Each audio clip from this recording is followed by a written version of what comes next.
Good evening, everybody. I'm Ben Holt with the Long Range Planning Team for the county. I'm going to start our presentation tonight so we can get a snapshot of AC44, and then we'll do a breakout session once we wrap up this presentation. Although we will have a short Q&A for general questions, just keep in mind that once we do these breakout rooms where we can circulate among these different stations, present information about the plan more in depth, you will have extensive time there to give your feedback. So we'll be collecting that at each of those three stations. So our agenda for tonight, we're going to talk about AC44, where we've been in the process so far, briefly cover the two previous phases in the comprehensive plan project. We're going to take a look also at our plan organization, which is something that we've been working on in our current phase 3. We're trying to streamline our plan and make it easier to digest and use. We're also going to dive into land use. We've got an updated future land use map and land use categories to talk about this evening. And we're also going to talk about our growth management policy and how that informs the plan and how that directs growth in the county. And at the end of the session, we'll give a quick peek about where we're heading, what's next with AC44, future engagement, so you can get an idea of how to stay involved. And last, like I mentioned, we'll have those breakout stations for you to circulate in, out in the lobby and two adjacent rooms. They have different posters so you can view some of these topics more in depth. So where we've been, the project started with phase 1. The first outcome that was produced of phase 1 was our guiding principles. We had previously referred to these as our 4 big ideas. These are sort of pillar stone ideas. It articulates a vision for what kind of county we want to be over the next 20 years, and that is a green and resilient, welcoming and equitable, connected, accessible, and thriving and prosperous community. So these guiding principles will provide direction for the plan and for all topic sections of the plan itself. We also performed a land use build-out analysis where we took inventory of our development areas and a recent development that has occurred. It enabled us to take a look at population projections and the capacity that we still have within those development areas. And we also reviewed the growth management policy. So we took a look at what that current growth management policy was as articulated in the 2015 plan, and also some areas of the growth management policy that we felt could be better explained and needed some more detail that was lacking in the previous plan. In phase 2, that's where we really got started with writing the plan document itself, and we drafted goals and objectives. Those goals and objectives were shared with the public for feedback, especially the objectives. We had surveys, and we got a lot of good input from the community on those goals and objectives. We also developed land use and transportation tools, and we called those planning toolkits. And we'll talk a little bit about that in some of the other breakout sessions. So what we learned about AC44, just a quick snapshot of the numbers. 17 media stories, 51 social media posts. We've had 2 podcasts. We've published 4 videos on our Engage AC44 website. And we've had 8 appearances on NBC 29's Community Conversations to talk about the plan and ways that the public can be involved. We've had over 34,000 visits to the website and 70,000 plus people opening the newsletter.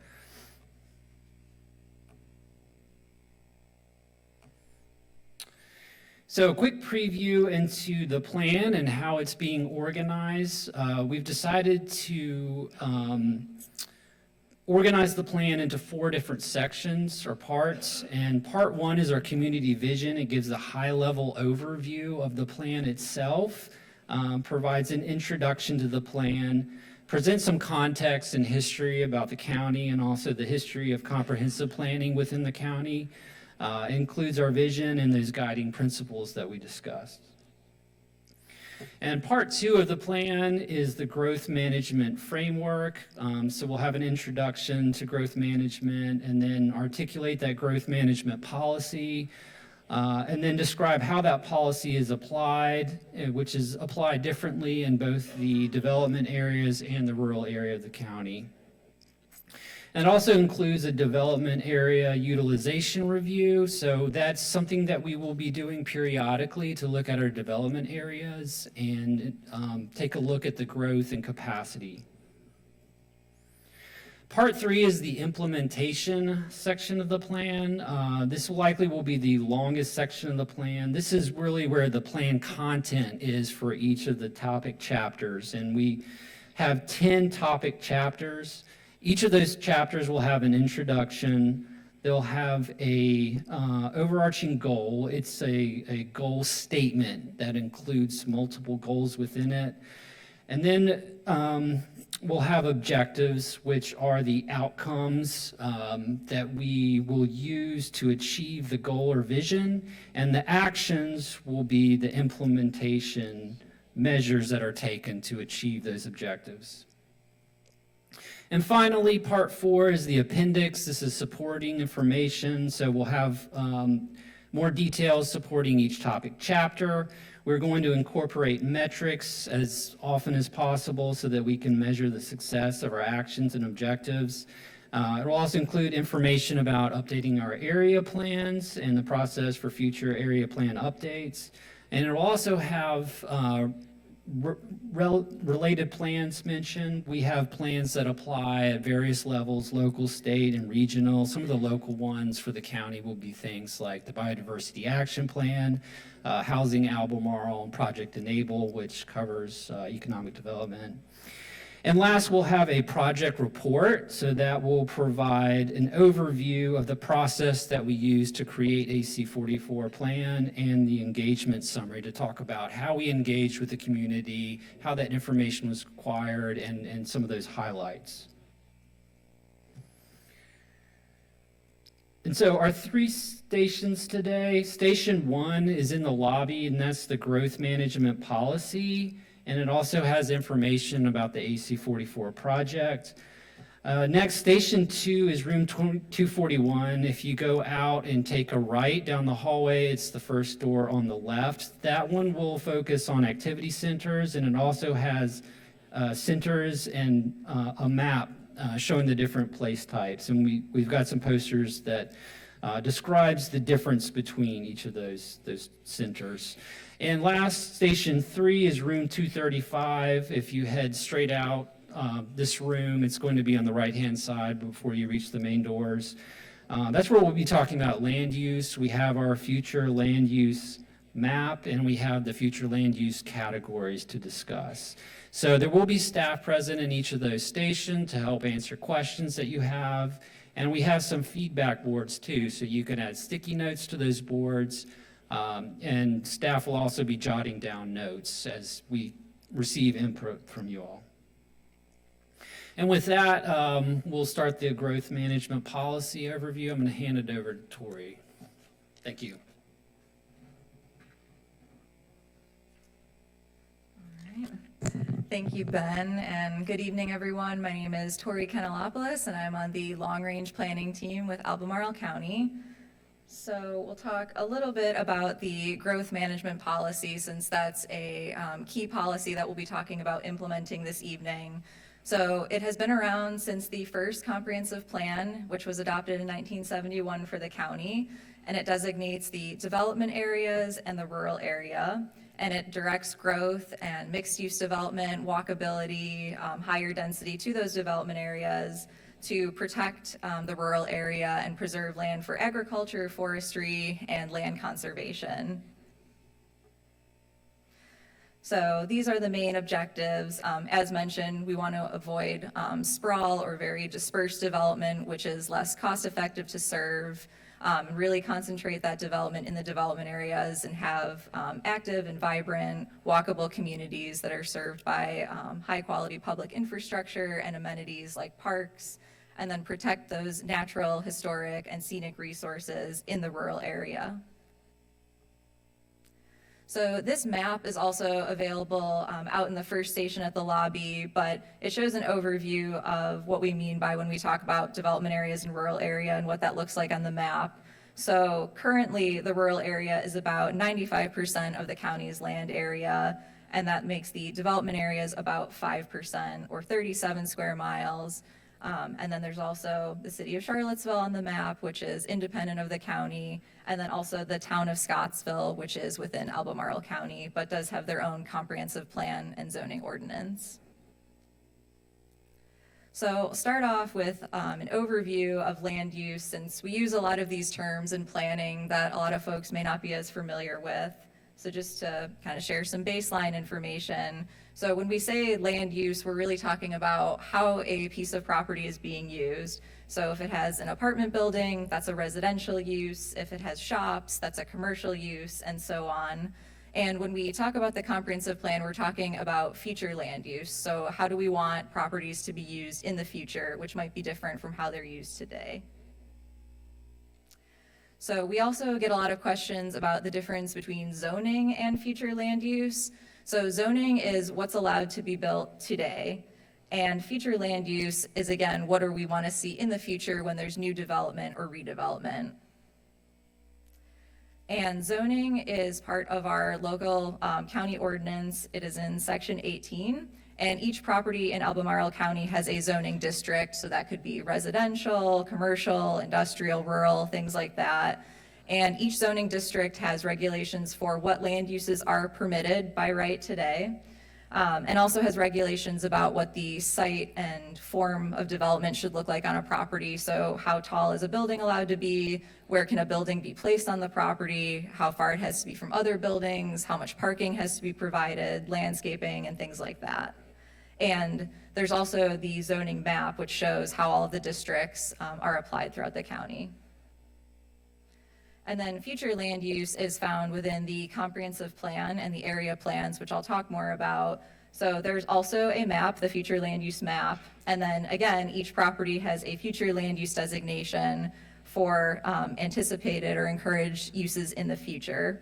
So along with encouraging a different future land use, there's also recommended density ranges if residential uses are encouraged, which are expressed in units per acre, and then recommendations for building form and scale, so things like building height.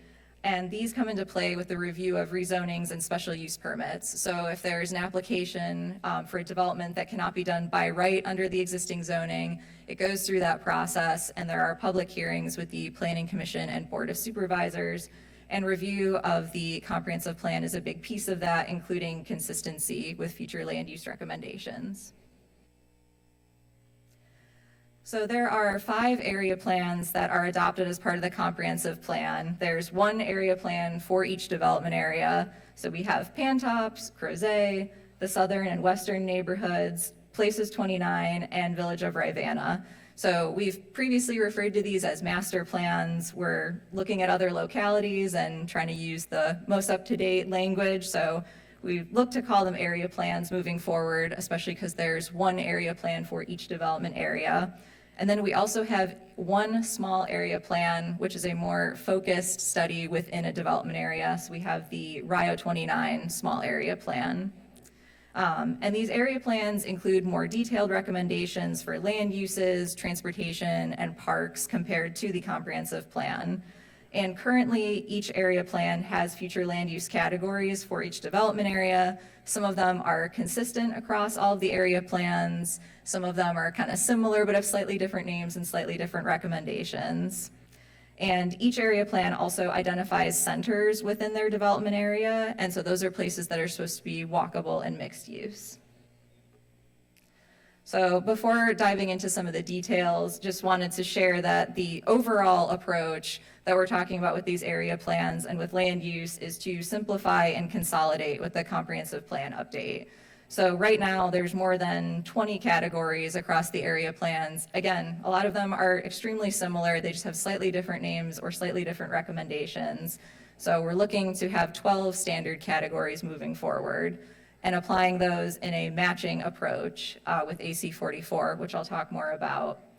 And we would then use these 12 standardized categories for area plan updates moving forward. There's also 3, we're calling them legacy categories, that are remaining in the area plans where they're already applied but not being carried forward, and I'll talk more about that as well.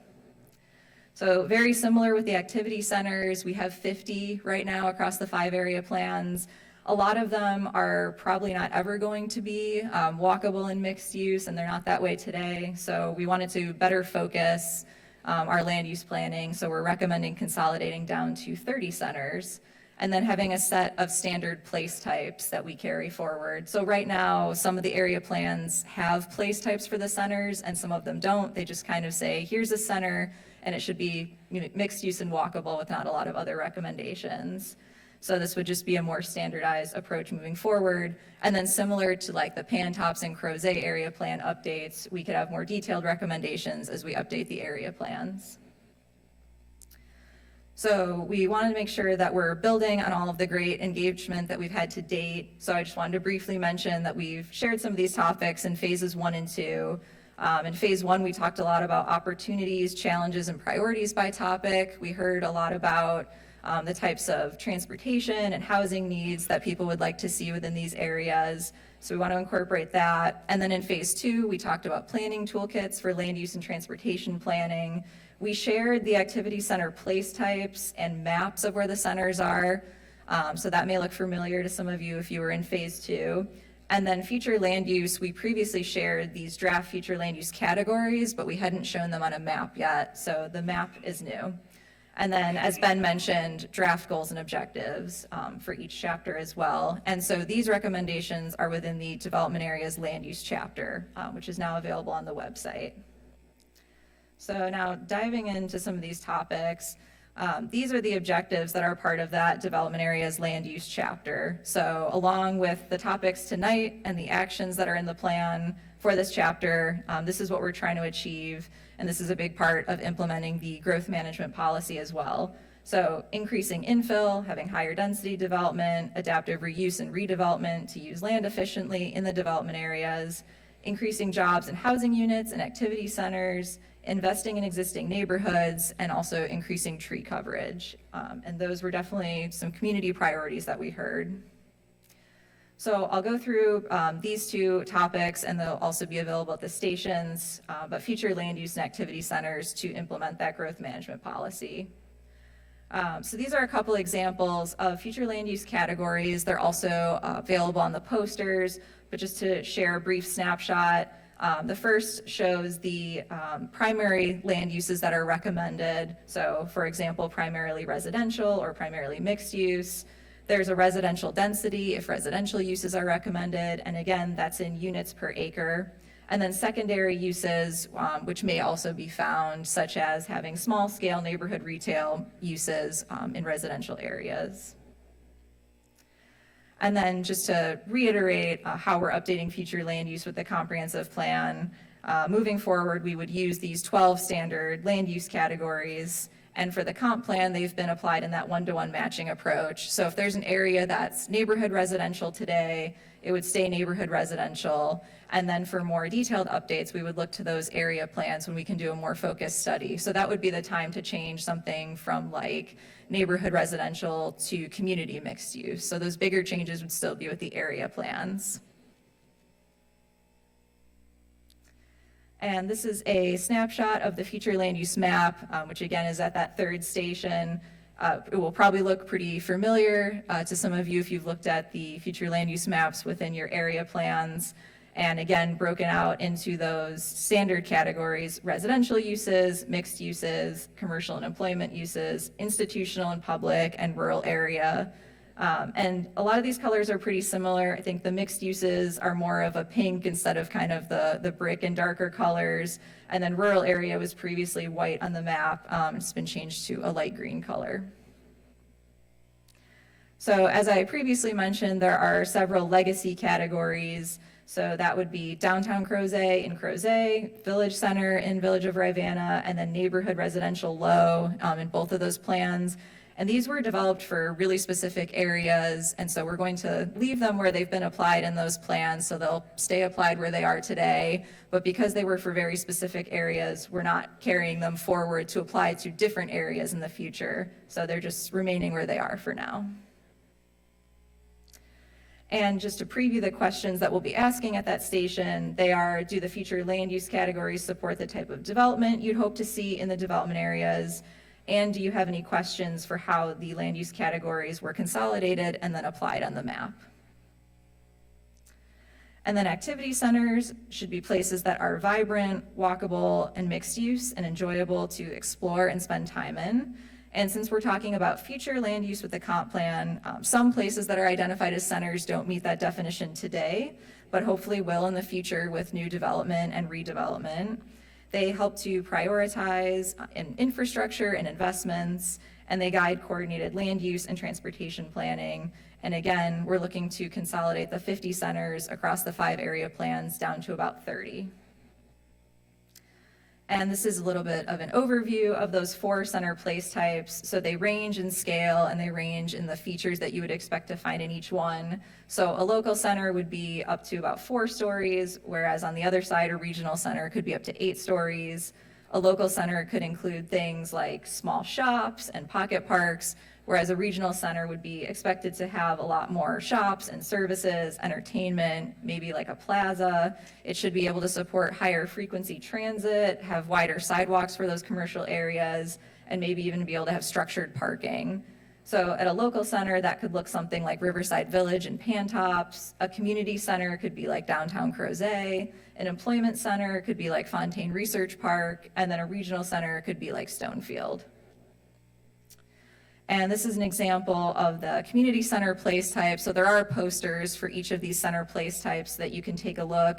There's a brief description of each and then some photo examples. Again, since this is future land use planning, it's showing what they could look like in the future. So there are hopefully some good examples of a place you'd like to spend time in, and then just some examples of the kind of scale and form and open space that you would hope to see there. And then a preview of the questions we'll be asking. Do you support the proposed dense activities and mix of uses in these locations, which you'll be able to see on the map there? And then is the character and scale depicted appropriate for these areas? So I'll just briefly share where we're going next, and then we'll have some time for questions. So as Ben mentioned, we're in phase 3. And we are rolling out draft chapters, and the 10 chapters are listed here. We're starting with development area land use. We'll be talking about rural area land use next, and then moving through the additional chapters as well. And while tonight we're very focused on land use, for the rest of the chapters, a lot of what we'll be talking about is focused on the actions to implement the plan. So if you're interested in attending or listening to any upcoming work sessions to hear what the Planning Commission and Board are discussing, these are the dates which are also going to be posted on the website as we move along as well. And then we will be having community check-ins on each chapter about once a month. So again, those will be very focused on the plan actions. Yeah, I'm just wondering what your expectation is now as to when the Board of Supervisors will adopt the revised plan.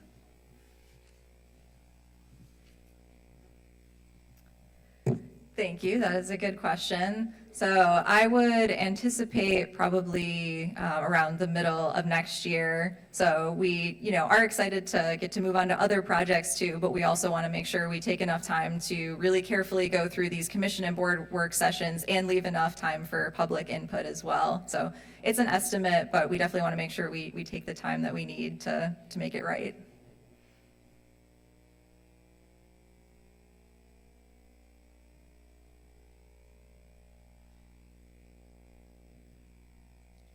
So 2 related questions. You had a little icon up there that said something like traffic district planning or something. And in talks, there were mentions of multimodal transportation and transportation planning. So my question is, how how does traffic management and planning for growth filter into all of these plans when you see bumper-to-bumper traffic on 250, bumper-to-bumper traffic on 29? So that's my central question. How does traffic management get folded into the planning?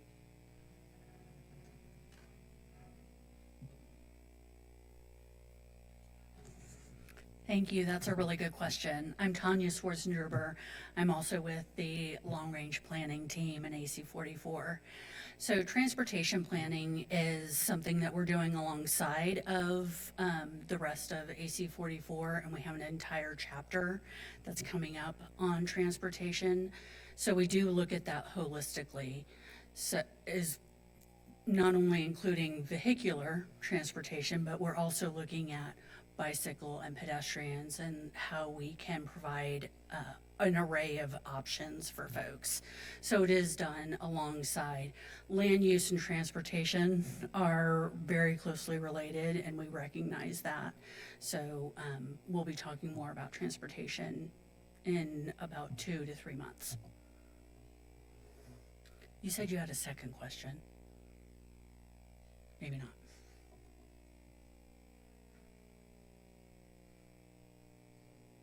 There have been a number of these plans since 1971. How much did any of those plans get right 20 years later?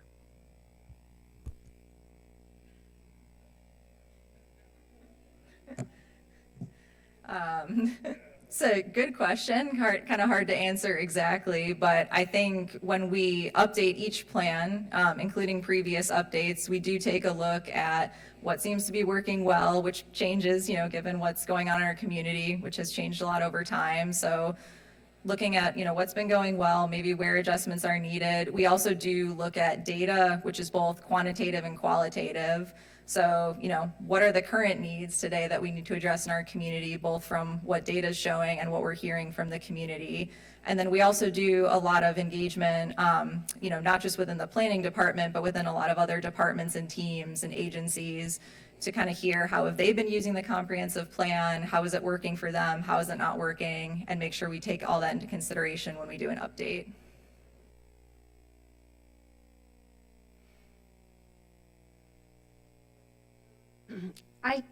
I might remember this wrong, but I think I remember that some of the activity centers fall outside of the development area. Is that true? They are all in the development areas. We did talk about kind of like a rural, village concept within the rural areas, which we'll come back to with the rural area chapter. But the actual mixed use, higher intensity activity centers, those are only in the development areas. Okay, and that was my question because you mentioned, more housing in those areas. So I was thinking more about the ones in the rural area. Okay, Yeah. thank you. The mic? Yes. My name is Dick. I would just like some better understanding of the kinds of incentives that the county can offer when there is a plan on paper, but for it to be realized, a developer has to do something. So how can you incentivize a developer to do what we would like to see happen in a particular development area? Some of the tools that are available. For example, in tax incentives. Yeah, I think that's something that we're definitely looking at with the comp plan, and then also something that'll be part of the discussion with the zoning ordinance update as well. But it's something that we definitely want to hear from the Planning Commission and Board of Supervisors about as well. Currently, 95% of the county is designated rural, and it's only accessible to the majority of people in the county through the window of a car. Is there any plan to have any kind of accessibility to the rural area, such as is available, especially in other states, but things like, the Cap-to-Cap Trail, the WNOD Trail, and many other trails in the Midwest and the Northwest, or some other way that the majority of people are not pushed to the public areas in the 5% of the area of the county? Sure, and thank you for that insight. just a reminder, we do have a couple of parks in the rural area, as well as, private open space that folks can go visit. But we are looking at, we're going to be kicking off later this month, the Three Notch Trail planning effort that is funded with RAISE grants. That is a trail that will be starting in the city of Charlottesville, going out towards Afton Mountain. It'll be a joint effort with a consultant that is now on board. So specifically, that trail, I believe it's over 25 or 26 miles long, depending on how it's planned and where it goes. So that is one trail that we're looking at, getting people more access to some of that rural land.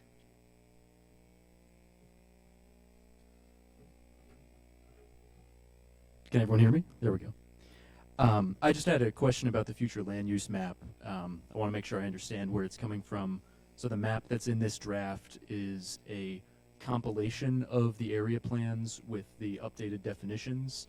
So there's not any sort of like new directive in this chapter, like any changed colors on the map, for lack of a better term.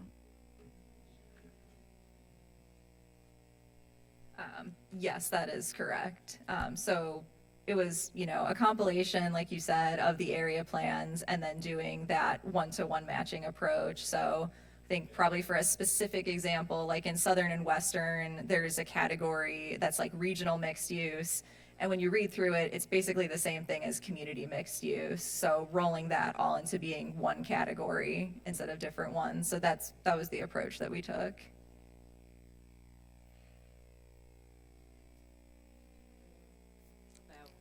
Affordable housing and what's being done that would permit more affordable housing development and encourage it, and also what your inventory showed about the available land in the development area. Sure. So there will be, related recommendations in the development areas chapter, but then also other chapters, like there is a whole chapter dedicated to housing.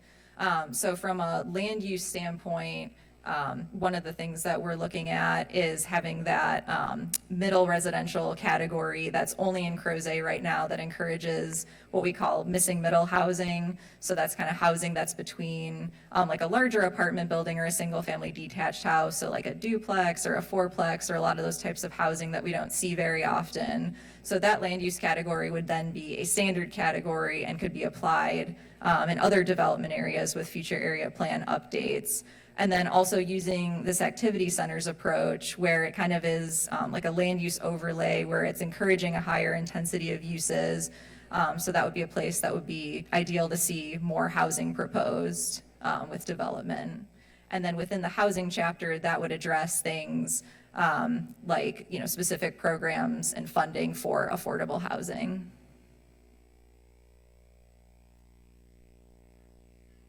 Question about the future land use map. It would be helpful for me, and I think it would be helpful for other members of the community to see a side-by-side comparison of the maps, the current map of the land uses compared with the proposed future land use map. Sure, and we can make that available online. There will be posted tomorrow an online questionnaire that includes the same questions that you'll see at the stations this evening, so we can definitely include links to the current future land use map. I think I had a question and then pass it for my colleague over there. And it's similar to ones that you've probably heard me say elsewhere in this room, but affordable housing is such a key issue that's on the mind of a lot of people, and it's really core to that welcoming and equitable principle that we have. To me, it seems like almost an emergency, and so I would like us to say, well, let's edit our zoning. Let's make our zoning updated to do that, and as part of a comprehensive plan, it seems like let's do zoning. Instead, we're doing a land use map that's just a compilation, and then area plans will maybe change some of those designations in the future, and then maybe that'll feed into a zoning change in the future after that. And I'm wondering why we made the decision to take so many steps and go so slow towards affordable housing goals. Sure. So I think it's definitely a challenge trying to, update future land use at a more detailed level when you have so many different development areas and so many area plans. So early in the process, we did make the decision to just do an updated approach where in the future, it would make it a lot easier to have these standard categories that were consistent across all of the area plans. Versus trying to both do that and then make more significant changes with each area plan update. But I think the activity center approach is also a way to help with that, since that would be new, having standard, place types that were actually applied, and that encourage a higher intensity of uses than what's kind of that baseline future land use. So I think that's one way to address that as well. And it will inform the zoning modernization project as well. I had a question about school systems. Is there any plan to review the schools' needs for all this growth that you're anticipating and where schools might go involving the school system? So we do coordinate with the school system, both when we do area plan updates and then just generally as they're doing their enrollment projections. So we do keep them updated with projects that are in the pipeline, projects that are under review, so that they can use that for their school capacity planning. But again, with this future land use map, since it really is more of a consolidation and one-to-one update approach, I don't think it has very significant impacts on their planning.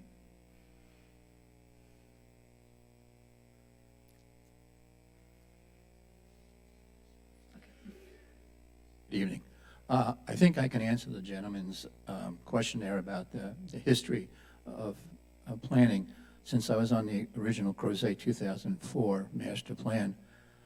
So to give you a brief overview, 2004, we were the first area to be master planned.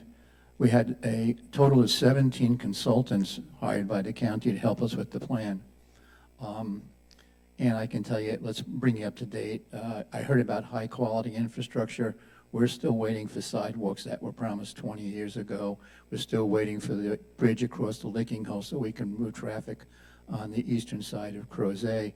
As far as affordable housing, in the original plan, our new plan was to be new urbanistic, which meant we encouraged the affordable housing to be incorporated into the fabric of the community. What we had to depend on was the 15% proffer from the developers for affordable housing. The Crozet Gazette did a story on this and showed that the success rate for the affordable housing in Crozet was a measly 9%. So that's how well we've done in Crozet. Thank you. One more question.